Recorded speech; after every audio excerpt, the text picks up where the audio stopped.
Okay, good afternoon, everybody. My name is Kevin Bargness. I work in the Communications Division at the Department of Planning and Development. Thanks for coming. I want to let you know that we are recording this webinar and it is being live streamed on YouTube. This meeting and materials related to it will be available afterward at chicago.gov/Humboldt Park, which is on our Invest Southwest website. With that, I will turn it over to Ernest Bellamy. Ernest, go ahead. Good afternoon, everyone. My name is Ernest Bellamy. I am a West Region Planner within the Department of Planning and Development. I am the project manager of the Invest Southwest Humboldt Park Chicago Avenue RFP. Thank you all for having the opportunity to join us this afternoon to go over the RFP, and we'll go from there. So today's agenda, we'll have a quick welcome, followed by a presentation of the upcoming RFPs that are related with the rollout of this RFP, as well as a deeper dive into the Humboldt Park Chicago Avenue RFP, as titled 3601 through 25 West Chicago Avenue. After that, we will open up to a Q&A. And then conclude with next steps.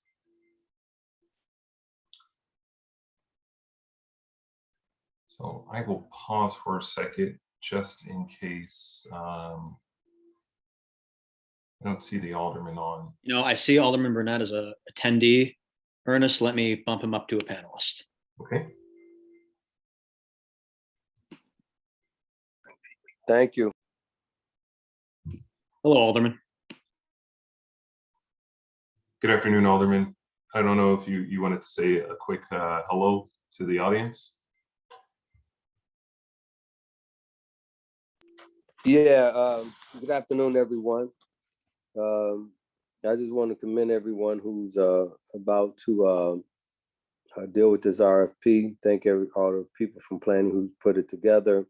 Just want you all to know you're hitting the ground early because this area is going to be real high.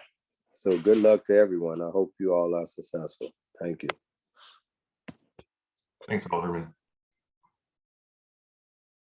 All right, so I'll continue on with an introduction into the Invest Southwest RFP process, as well as a little bit of a recap to what's been done up until this point.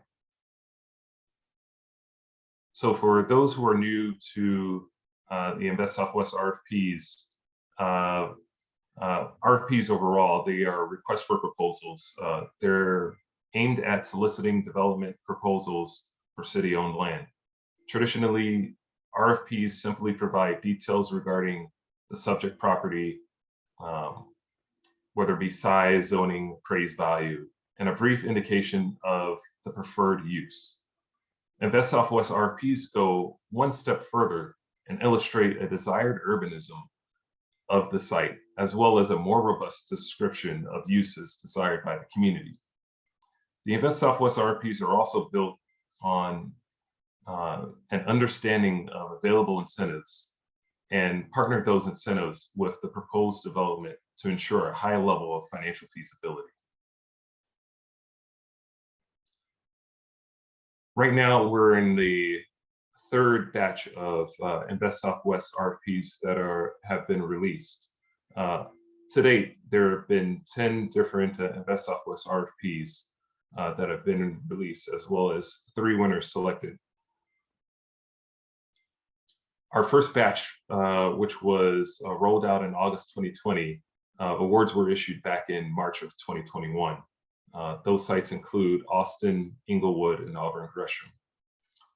The November 2020 batch of RFPs were 4 different sites in North Lawndale, Bronzeville, the New City Back of the Yards neighborhood, and South Chicago. Applicants are currently under review, and an announcement should be made shortly as to what those winners are of those applications. And most recently, last month, was the release of the April 2021 batch, which included 2 sites in Humboldt Park along North Avenue in Pulaski, and the site we'll be talking about in further detail here today, Chicago Avenue in Central Park, as well as the South Shore neighborhood.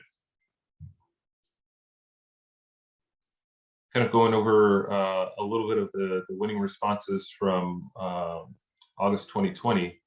As you can see here on the screen, the 3 winners in neighborhoods received more than $65 million in investment for their different proposals. There was the Austin United Alliance, a 70-unit mixed income retail building, an incubator and community co-working space and plaza, renovating the landmark structure of the Laramie State Bank building. In Auburn Gresham, there was Evergreen Image, a $19.4 million project of 56 affordable housing units and ground floor retail. And lastly, in Inglewood was the Inglewood Connect project, a $10.3 million investment project, adaptively reusing the landmark Green Street Fire Station to create a eco food hub, among also repurposing vacant land, proposed vacant land to provide year-round farming operations, a public plaza as well. Going into November 2020, the RFP releases are seen here in kind of the suggested rendering of the community input and concept for South Chicago, New City, Bronzeville, and North Lawndale. And next, right now on your screen is the April 2021 RFP releases. Again, the 2 sites that are in Humboldt Park and South Shore. The South Shore neighborhood's proposed vision was a grouping of buildings along 79th and Exchange at roughly 120,864 square feet. The Humboldt Park Humboldt Park North Avenue RFP, which re-envisioned reutilizing the Pioneer Bank building at the intersection of North and Pulaski, as well as vacant lots to the north of it, in a 174,000 square foot redevelopment proposal. And the last but not least, the Humboldt Park Chicago Avenue RFP at Chicago and Central Park, which is roughly 65,500 square feet of mixed-use development at that site. To kind of go further into detail on Humboldt Park Chicago Avenue, we'll take a deep dive into the corridor right now. The corridor, as you can kind of see here on your screen, is in the lower portion of the Humboldt Park neighborhood. The corridor spans between Kedzie Avenue to the east and Pulaski Road to the west. The corridor itself has pretty good adjacencies to transit. The Metra has a station just to the south of the corridor, right at Kedzie, as well as the CTA Green Line has a few stops in the adjacent Garfield Park neighborhood, just to the south of the site. All these sites all these transit locations are less than a mile off the corridor, providing pretty reasonable transit options when it comes to commuter rail and rapid transit. The community also has a multitude of amenities ranging from health and wellness to schools, parks, and nonprofits. At our site is NHS, Neighborhood Housing Services, as well as surrounding our site is the West Humboldt Park Community Development Council, NIA Family Center, Roe Clark School, among others.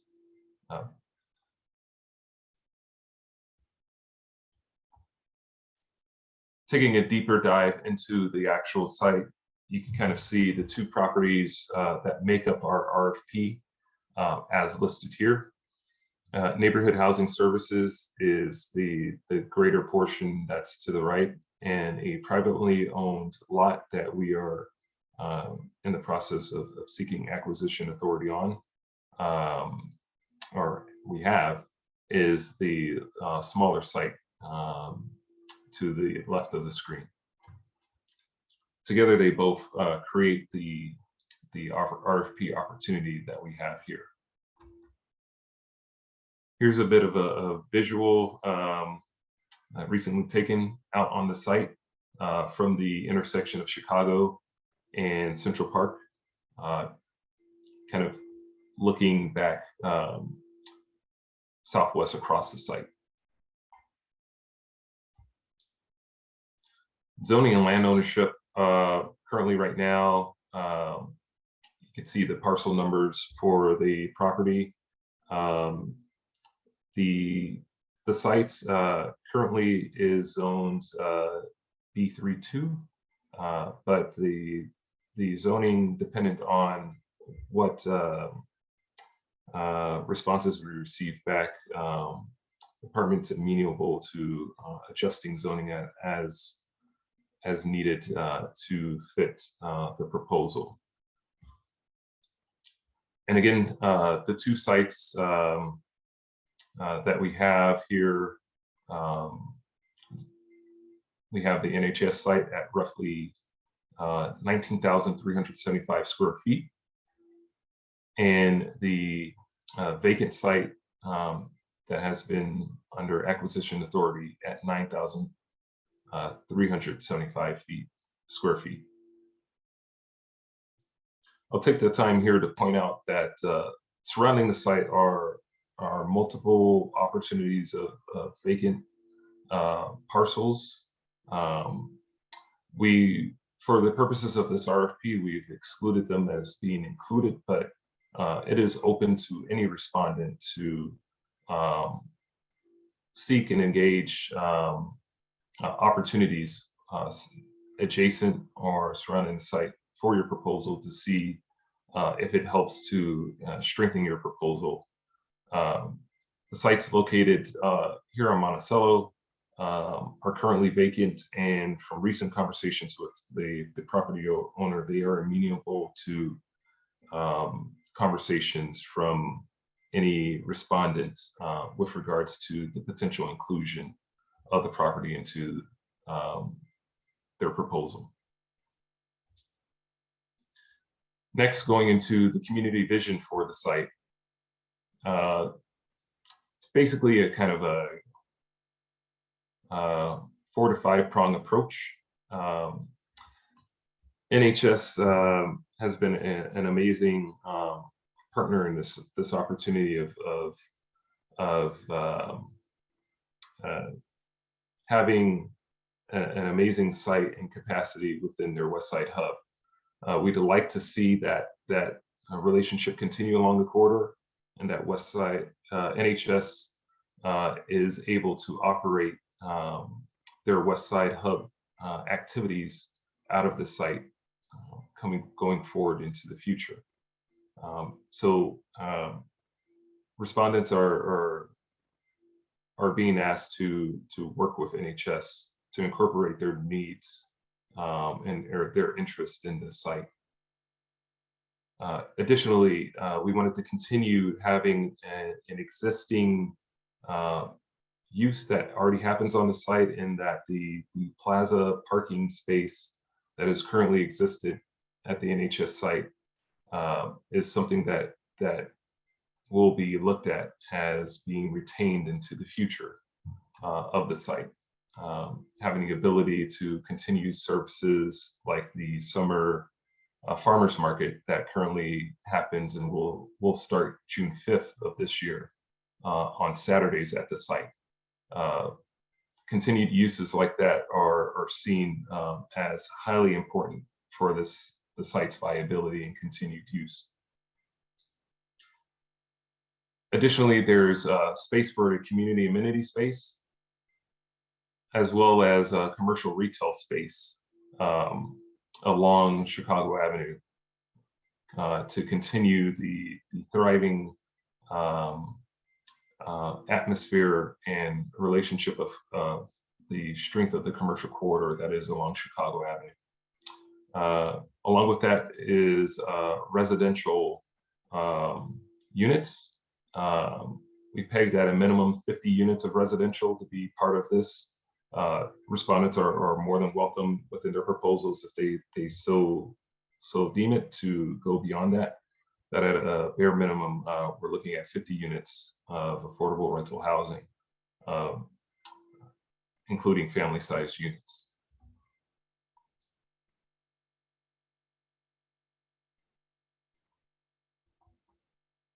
In addition to what I briefly mentioned earlier, I wanted to kind of put up on the screen a bit about NHS. They own the parcel at 3601 West Chicago Avenue, and they are willing to explore options for inclusion and redevelopment of their parcel pursuant to this RFP.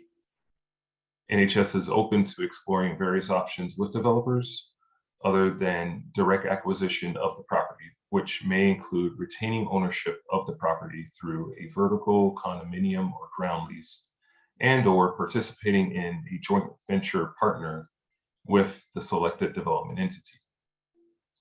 More information will be provided by Linda Green, Director of NHS's Redevelopment Corporation, as well as Linda is on this afternoon if there's any questions for her when we get to the Q&A portion of our presentation here today.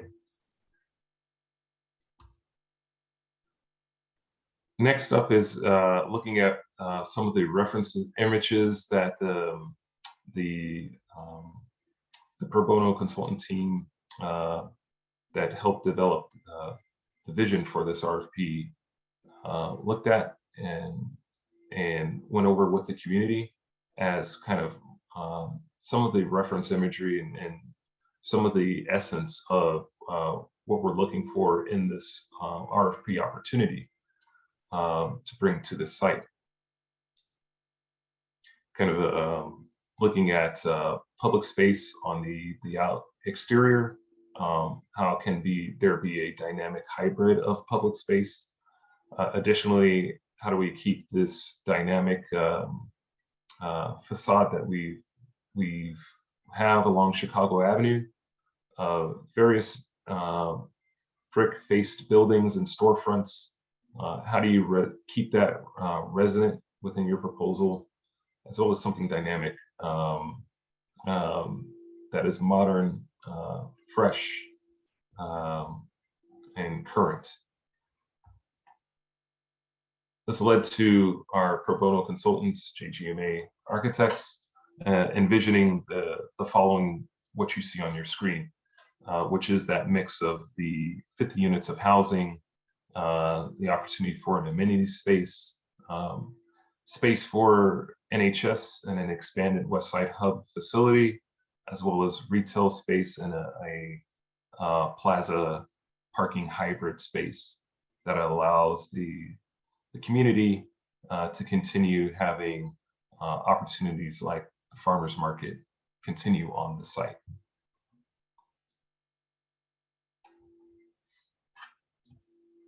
Here's another view of that, the proposed envisioned site, kind of showing the site kind of a little bit pulled back in surrounding context with the neighborhood.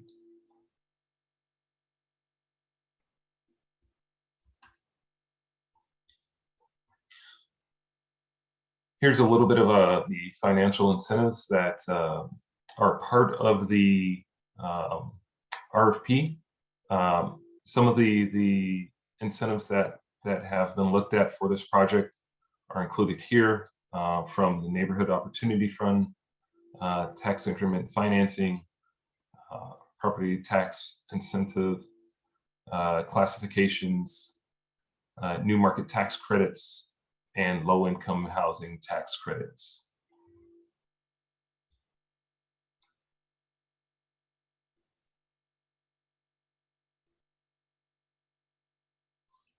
Next, going into evaluation criteria and partnerships. As an overview of the criteria, we're really looking for the opportunity to really create community wealth building out of this project. Equitable control, ownership, and/or decision-making authority of historically disadvantaged business partners, reflecting the demographics of the community areas. Bidders that are Black and Latino owned businesses, and/or bidders that prioritize employment of Black and Latino employees. A proven track record of working and making investments in the South and West Side communities of Chicago is important. Collaboration and support from community-based organizations, community residents, historically disadvantaged business owners, and aldermen. Promote local small businesses, business development, arts and cultural-based businesses, community space, and/or entrepreneurial opportunities for community residents. Professional and technical competence, professional qualifications and specialized experience of the development team is something we'll be looking at, as well as adherence to recently released neighborhood design guidelines and the design excellence principles. And last but not least, economic feasibility.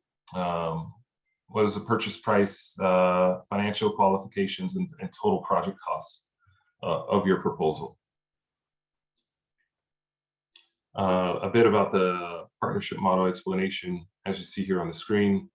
The City of Chicago and DPD are committed to inclusive economic development that increases the capacity of and the participation from racial and ethnic minorities and residents who are members of other historically disadvantaged groups. As part of the Invest Southwest, this RFP has dual goals of building a development site in an identified community area and maximizing the participation of owners of local Black and Latino residents in all phases of the project, including but not limited to design, development, construction, financing, and operations. The expectation is that the bidding teams, partnerships, reflect the demographics of the community area where the development will take place.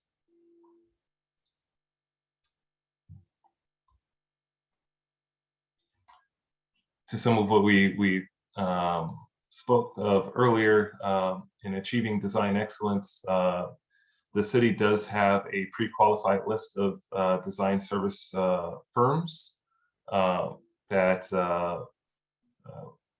reflect the diversity of the city of Chicago well with their work and are established emerging firms. These firms, the work is not exclusive to just these firms. You're open to seeking design services from a multitude of different design professionals, but we have a pre-qualified list of design firms that are available for this endeavor.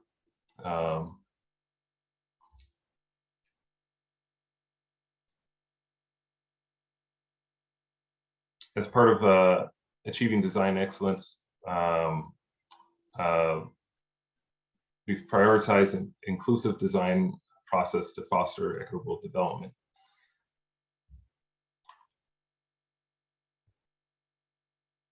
Especially building on local wealth,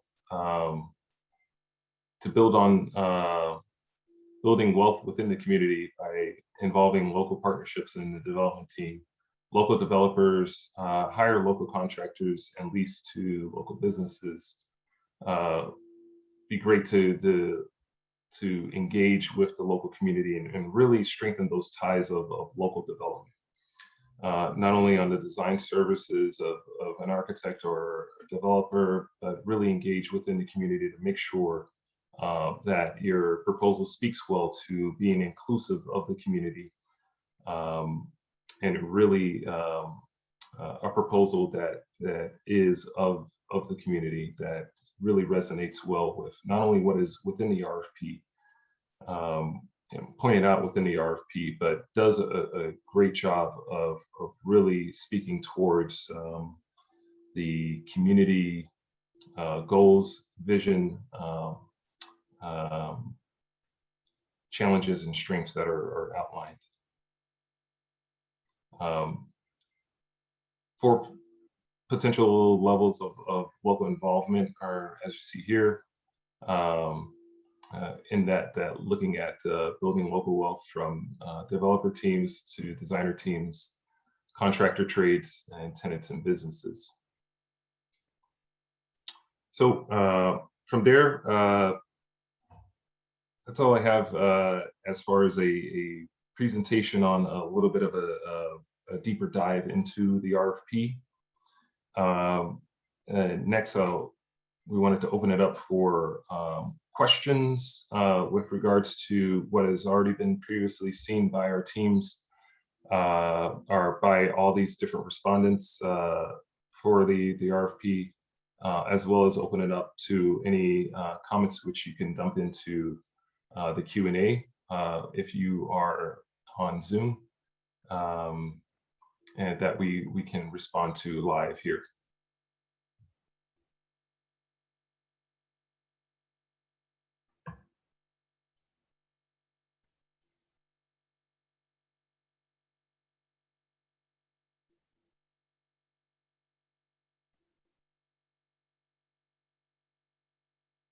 So I'll pause for a little bit. I know it takes some time to type in those questions,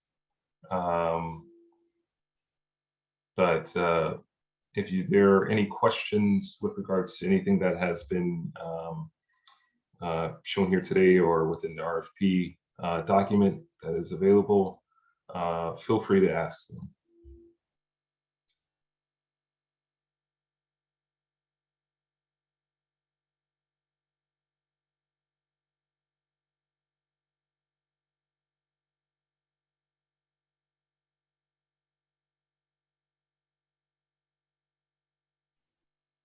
As well, feel free to raise your hand if you have any questions, and we can unmute you to ask your question.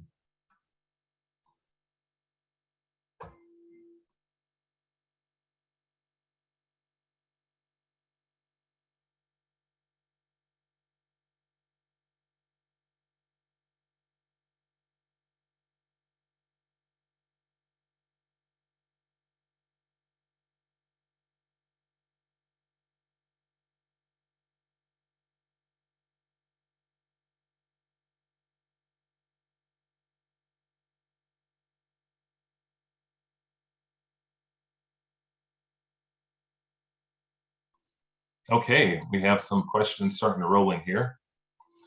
The first up that I see, can you describe in further detail some of the community desires or concerns for new development in the area?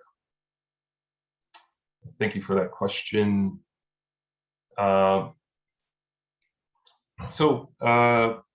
Some of the desires that the community has expressed through previous community roundtables for the corridor, as well as through the visioning session processes, have been an increased interest in health and wellness along the corridor,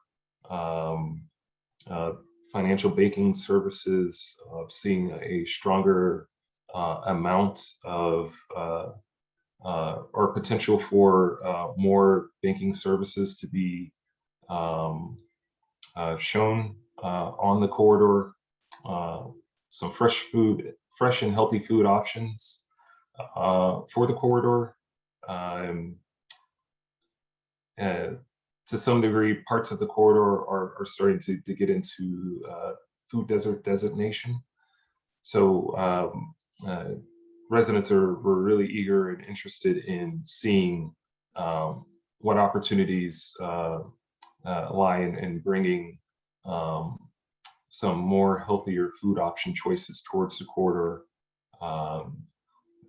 Again, the banking aspect of things, if there's a way to get to more than what's offered now to the corridor, and the potential of a more health and wellness options to the corridor, as there's a few that are existent and a few that are off the beaten path, off the corridor. But how can we really help to strengthen the corridor and bring those closer in so that residents don't have to travel too much off the corridor?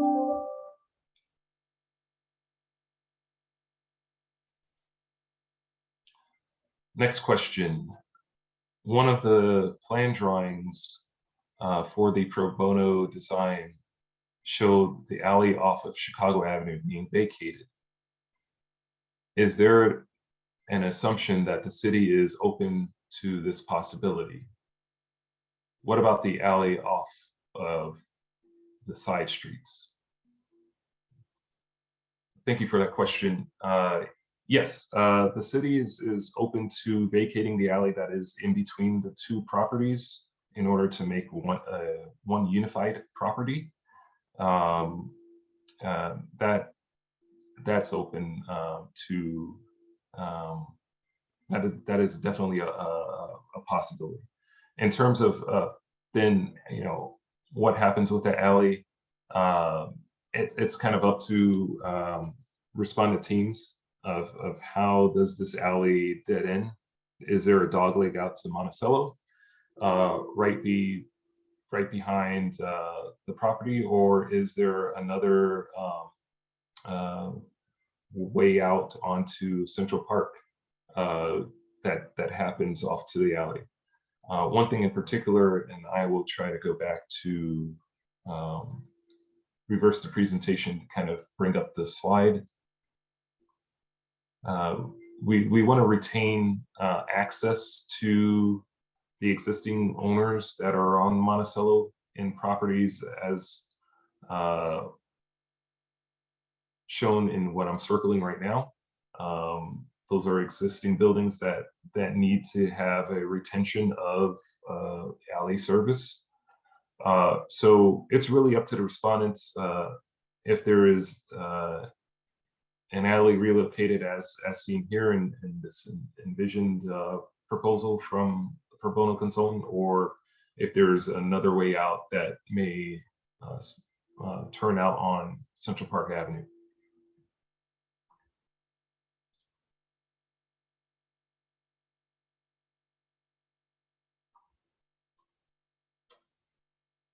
Any other questions?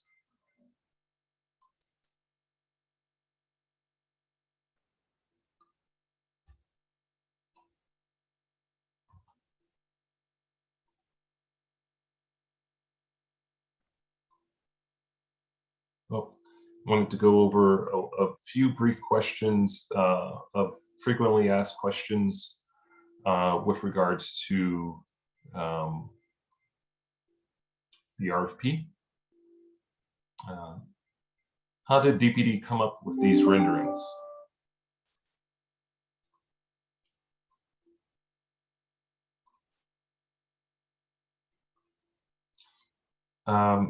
So the development scenarios presented in the Invest Southwest RFPs were created by pro bono interdisciplinary teams led by the Chicago Central Area Committee. Each scenario was led by a design firm. In this case, JGMA, Juan Gabriel Moreno Architects. But there was a team of sub-consultants that provided market analysis to ensure feasibility of the development scenarios. So the pro bono team did an excellent job of really seeing what is capable here. And we've provided that as a baseline within the RFP document.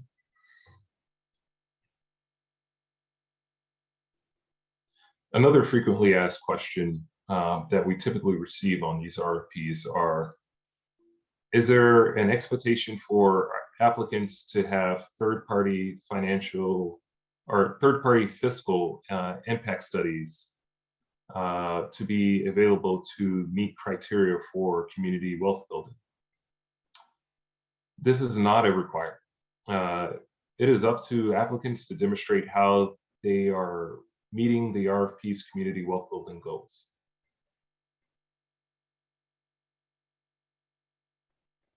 Another question we typically receive, what kind of an environmental reporting is available on the sites? For this site in particular,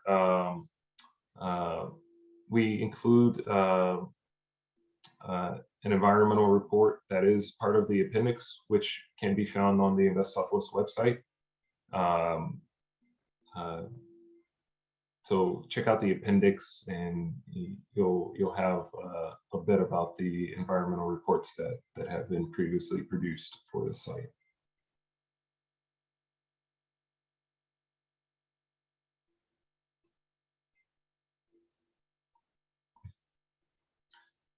So we have a question from the audience. Will there be a scheduled site visit?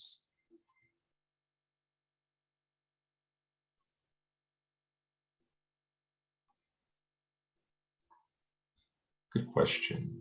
Currently, there has not been a scheduled site visit for all teams, but that is something we can look into, what potentials there are for that. I'm not sure from the panelists on the call if we have any information on that, if anyone would like to chime in with a bit more.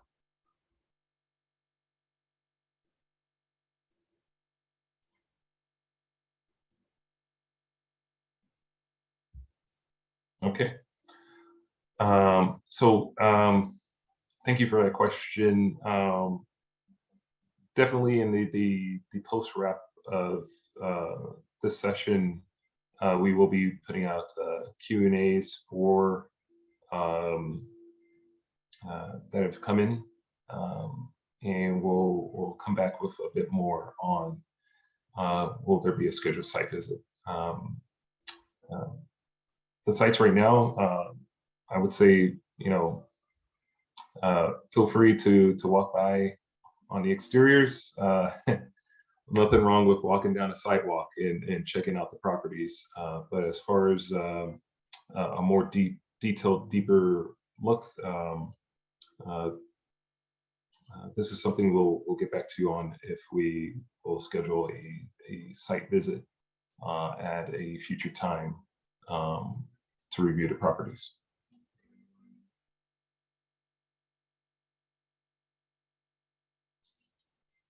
Another question we have here, what programs does the city already have in place to help open up the corridor for development?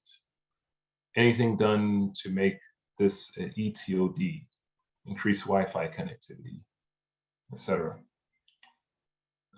I think for a part of this question, I will pass it off to Edward, who is in financial incentives, to talk a bit about this question. Edward? Hey, Ernest. Do you mind repeating that question for me? Yes. What programs does the city already have in place to help open up the corridor for development? In regards to financial incentives, there's a number of financial incentives that were utilized to come up with the pro forma, and obviously there's other options as well. But Just to name a few, we have tax increment financing, the Neighborhood Opportunity Fund. Those two are the main ones that would be used here, and others that could be pursued would be new market tax credits for the retail portion. And for the residential aspect, we are heavily relying on low-income tax credits.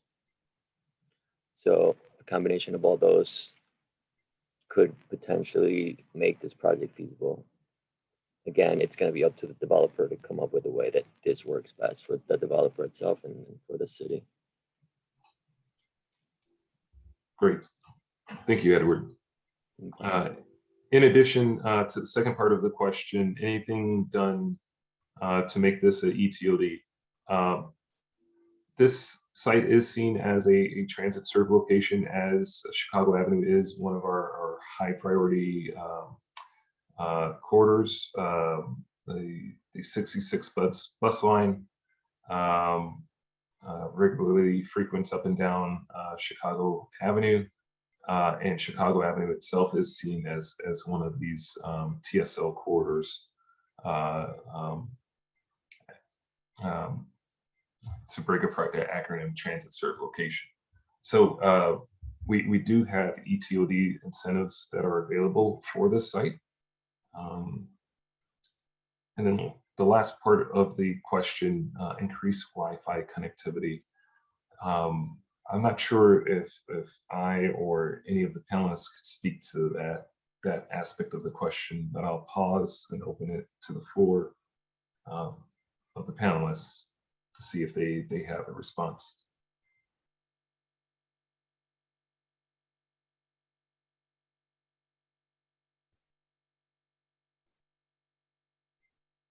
Okay, hearing none, I would say in the post Q&A wrap, we will look forward to diving into that aspect of the question to see if we have any answer and follow up on the back end. Thank you.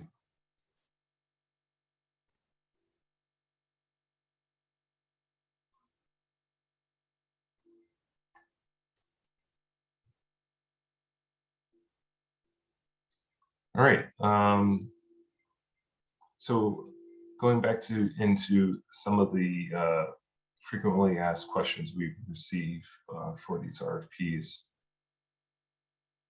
Does each RFP indicate what type of projects are optimal for each site?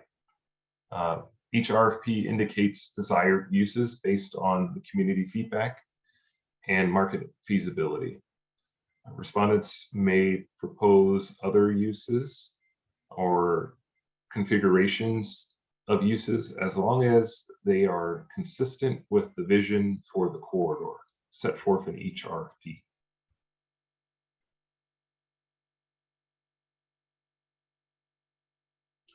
One frequently asked question with regards to NOF and SPIF. What is the timing to apply for NOF and SPIF? NOF Small is expected to open another round starting in the third quarter of 2021. For more information on NOF, please visit chicago.gov/NOF. NOF Large, which is separate from NOF Small, has an open application process, and you are free to apply at any time.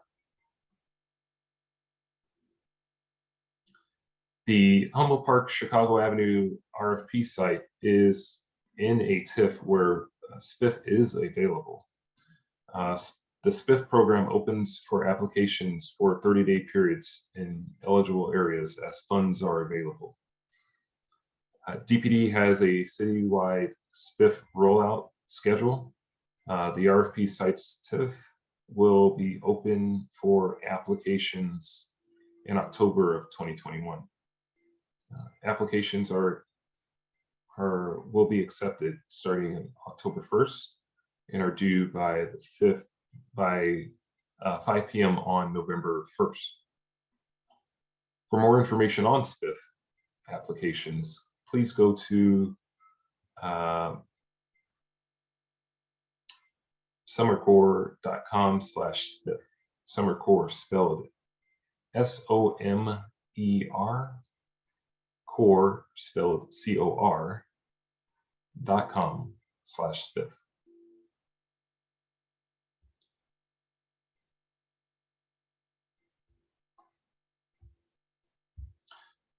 Another frequently asked question that we receive with regards to incentives is how many incentives can you stack? I'm going to respond to this question and I'll open it up to Edward if you would like to add anything on top of the answer that I have. But with regards to incentives that you can stack, we intend to evaluate each response based on the evaluation criteria set forth in the RFP. One of which is financial viability. We are open to considering multiple layers of our incentives and others as needed in order to help make a project viable. You hit it right in the nail, Ernest. This is going to be very unique to each proposal, and the city is open to stacking multiple incentives. Great, thank you, Edward.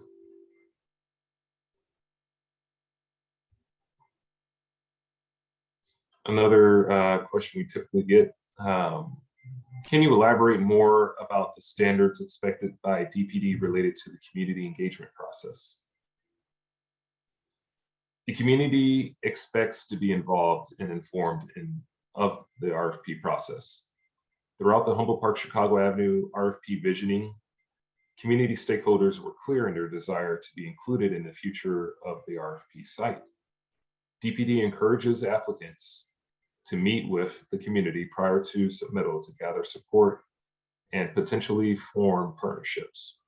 Shortlisted respondents will have the opportunity to present their proposals to the Humboldt Park Chicago Avenue and Best Southwest Community Roundtable, where their commitment to community engagement will be assessed by the community.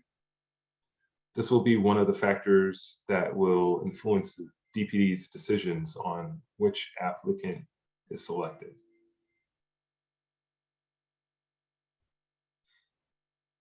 Another question we typically get, how will we be able to stay informed and be able to get an opportunity to take advantage of what is going on within the communities and be a part of the process?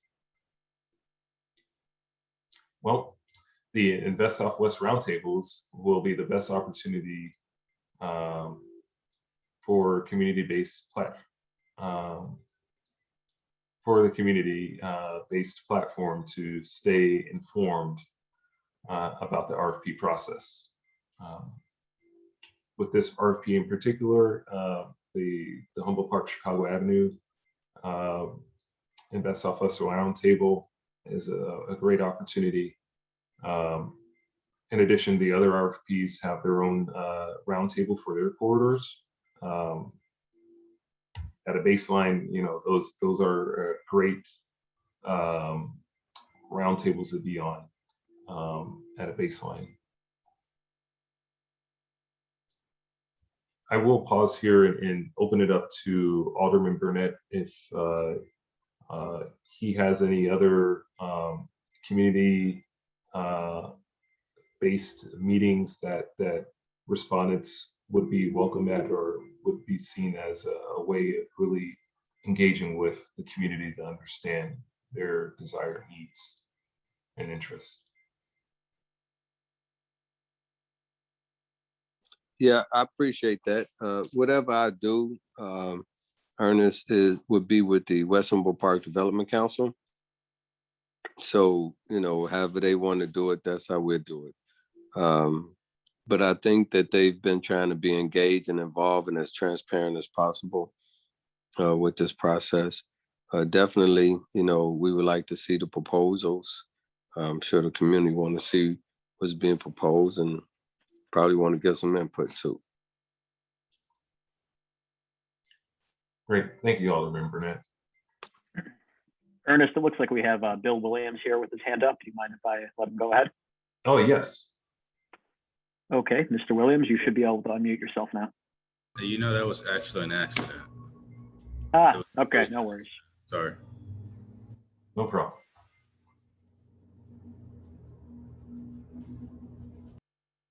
Okay. Another question we have, which is unique to our RFP response, is about the NHS's site. The question is, do you expect applicants to negotiate a purchase and sell agreement with NHS and their site prior to submitting the RFP response? I have a bit here that was kind of covered earlier, but I'll also open it up to Linda Green from NHS to add more from the response I have here, which is NHS owns the parcel at 3601 West Chicago Avenue and is willing to explore options for inclusion and redevelopment for their parcel pursuant to this RFP. NHS is open to exploring various options with developers other than direct acquisition of the property, which may include retaining ownership of the property through a vertical condominium or ground lease, and/or participating in as a joint venture partner with the selected development entity. Linda, I don't know if you would like to add more on to that answer. No, I think that basically covers our position. We are not necessarily looking to just have the property acquired. We are open to looking at how we can, we intend on staying, at that site. We are open to talking to developers about how that becomes possible, whether that's retaining ownership of our parcel through, like I said, a ground lease or a vertical condominium or being a part of the development partnership. But we are not looking to just sell the property outright. We've been there for a while. We are, it's debt free.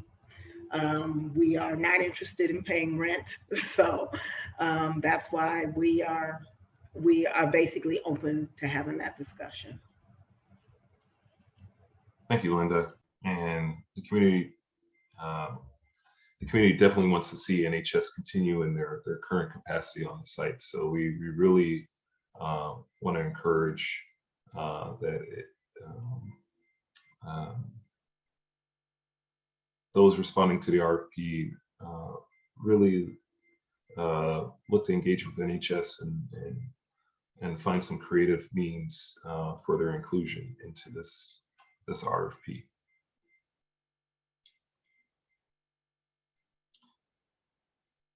Another question we typically get, there were vacant properties along Monticello Avenue adjacent to the property. Are these included in the RFP? To be precise, this is 741 through 745 North Monticello. No, they are not in the RFP. The city has not sought acquisition authority for these parcels. The private property owner, however, is open to engage with RFP respondents. It is up to each applicant to decide if the inclusion of the vacant parcels strengthens their proposal.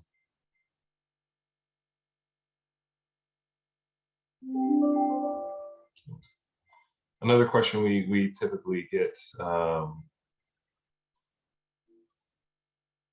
will the city provide pre-development costs, in particular soft costs?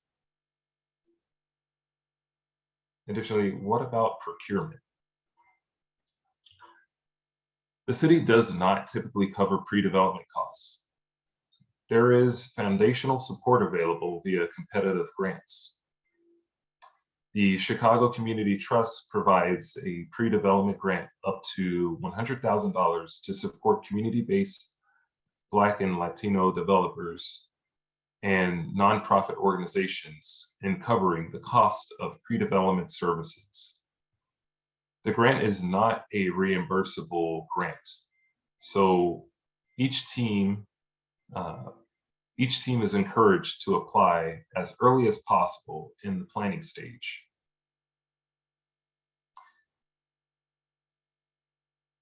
As a TA partner for the trust, the Community Desk Chicago is available to answer questions related to qualifications and the application process. More information on the fund is available through the following link at the Chicago Community Trust's website, cct.org/what we offer/RFP pre-development fund. There's a few dashes in between those words. So again, that website is cct.org/what-we-offer/RFP-pre-development-fund. In addition, you can also contact Janae DeFill directly at jdefell@communitydesk.org.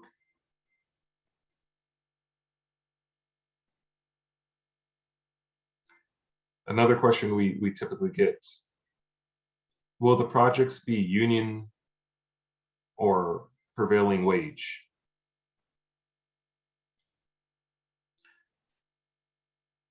Our answer is that any project receiving city assistance or incentives will be subject to prevailing wage.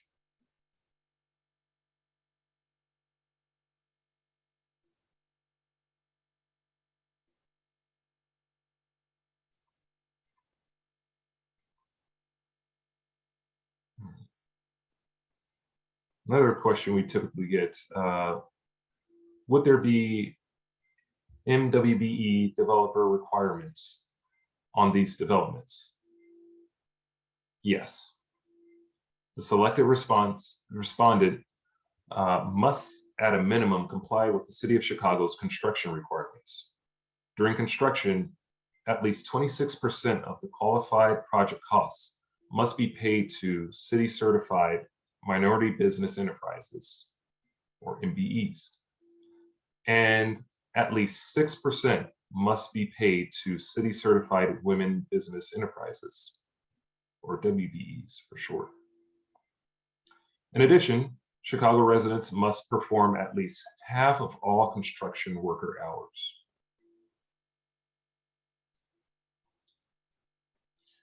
Another question we typically get, how can we connect with local developers and contractors if we are from out of state? A list of attendees to the pre-bid conference will be published shortly after it is held. Trade associations and local community stakeholders may be able to provide leads as well.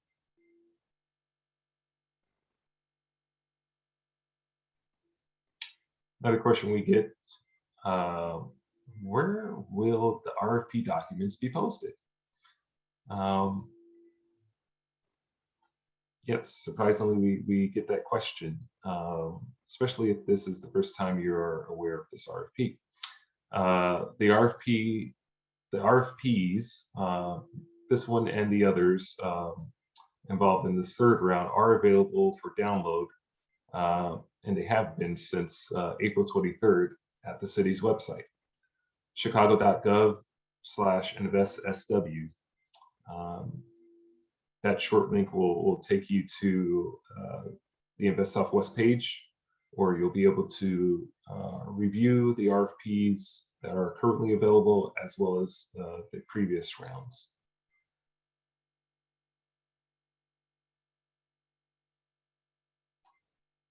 Another question we typically get: where can one get additional information about the market demand analysis and other components that result in the potential projects as designed?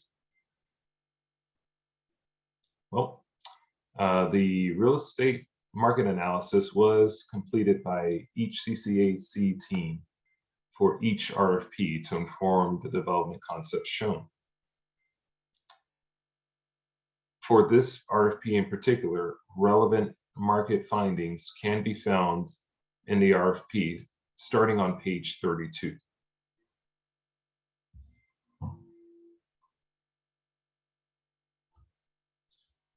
Another question we typically get: does the site prioritize art, culture, placemaking, or keeping?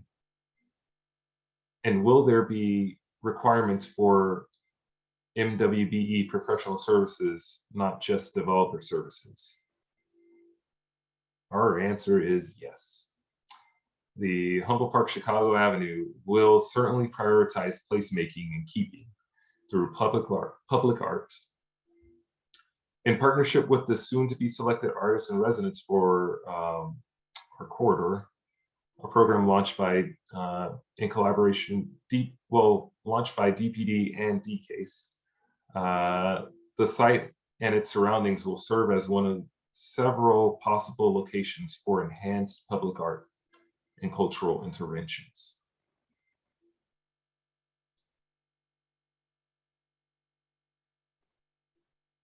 Another question we get: has there been input from retailers or retail experts on feasibility of suggested uses and income potential from the proposed developments? Yes. A real estate market and demographic analysis was completed by each CCAC team for each RFP to inform the development concepts that have been shown.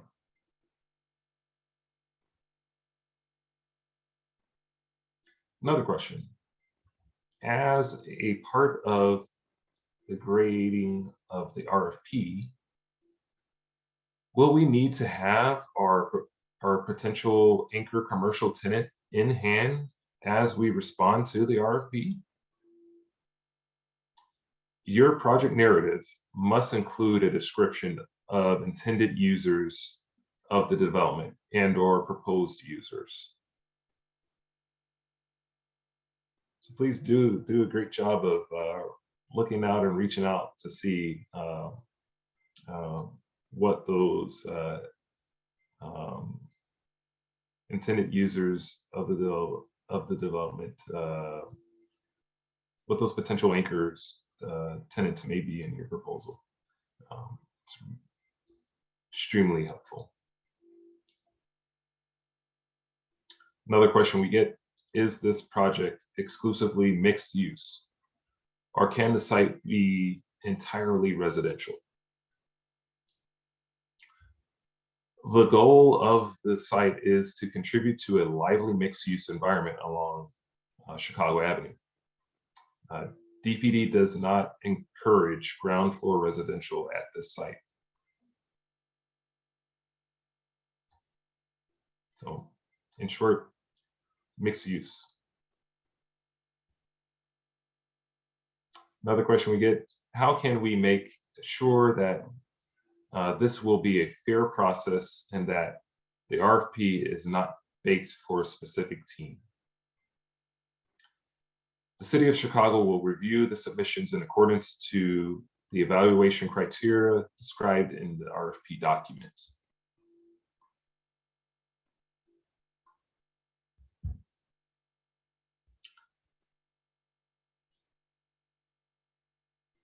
Another question we get: will construction trade training be made available so that people from the communities may be able to possibly join the unions and work on these projects. The city intends to work with workforce development agencies to recruit from these communities into the construction trades. Construction trade training does exist at Dawson Technical Institute. Dawson Technical Institute is part of Kennedy King College. The address is 3901 South State Street. Phone number 773-602-5555 for those who are interested.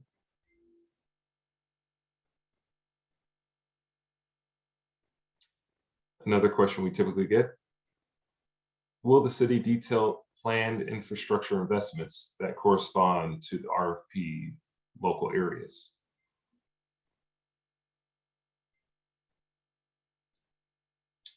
Our answer, yes. The key investment section of the RFP addresses this question.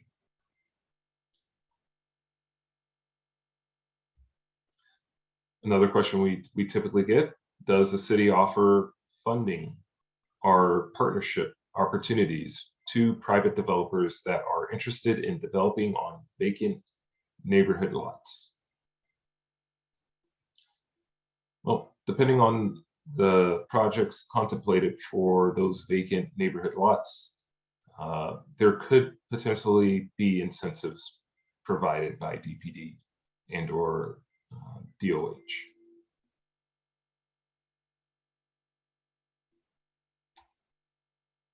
Another question we typically get: a design firm submitted an application for the Invest Southwest Architecture pre-qualification list, but was not selected. Are the respondents to the RFPs for the site development required to use a design firm from the list of 32 pre-qualified architects? Developers are not required to use firms on the pre-qualified list. Questions pertaining to this to the selection process, if any, should be directed to Gerardo Garcia. Gerardo's email address is GERARDO.GARCIA at cityofchicago.org.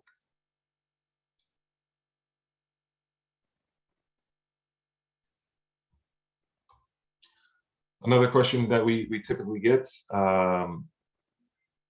is the draft neighborhood design guidelines now available? Yes, it is our answer. The Design Excellence Neighborhood Design Guidelines are part of the addenda for this RFP, but they are equally available for downloading from the city's website.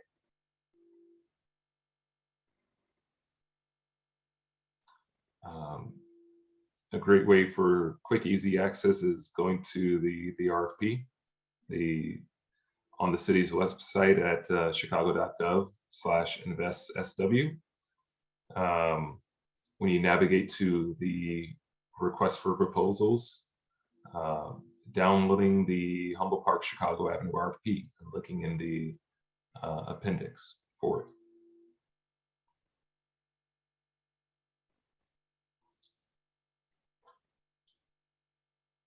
All right. Well, that's the end of the frequently asked questions that we typically have. Any final questions from those?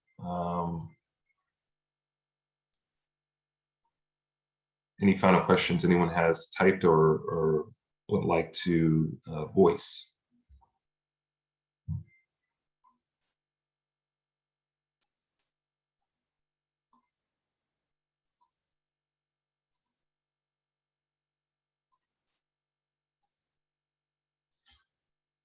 All right, hearing none, we'll move on to next steps in the RFP process.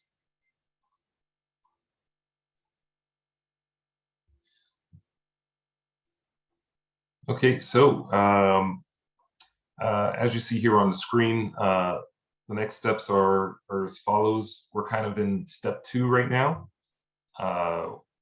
We have already developed and released the RFP, and we're in the responses developed phase, leading to the April 31st deadline, where from there will be an evaluation of all the responses which have been submitted. And then after that,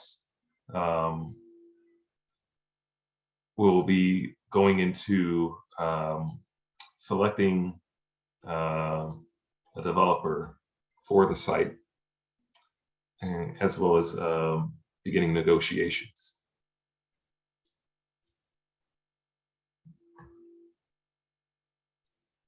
So kind of pulled out, lastly, this is the 3rd batch of RFPs that have been part of the Invest Southwest RFP release timeline.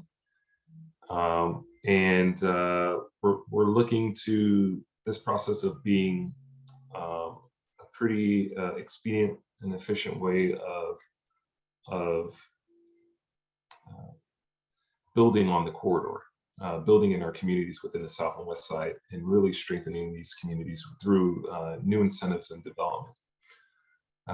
So we're eager and engaged to get off the ground and get things rolling, so that our communities can be strengthened and enhanced by these developments.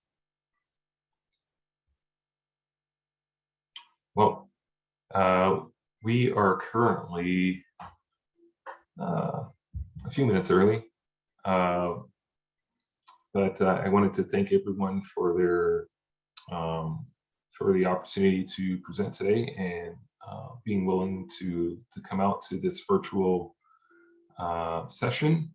The questions that we have been given, and we look forward to posting this up on YouTube, as it is being live streamed right now, as well as getting the Q&As that were covered today out and on the website for further distribution. I want to pause for any last comments from any of the panelists we have for this presentation here today, if they wanted to say a word.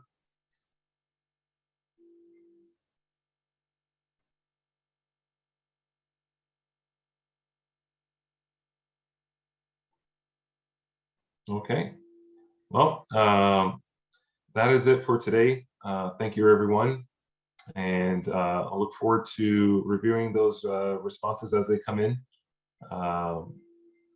as well as seeing interested parties engaged with the community virtually at the community roundtables, or seeing you out and about on the corridor as you engage with the community and dive deeper into understanding the site,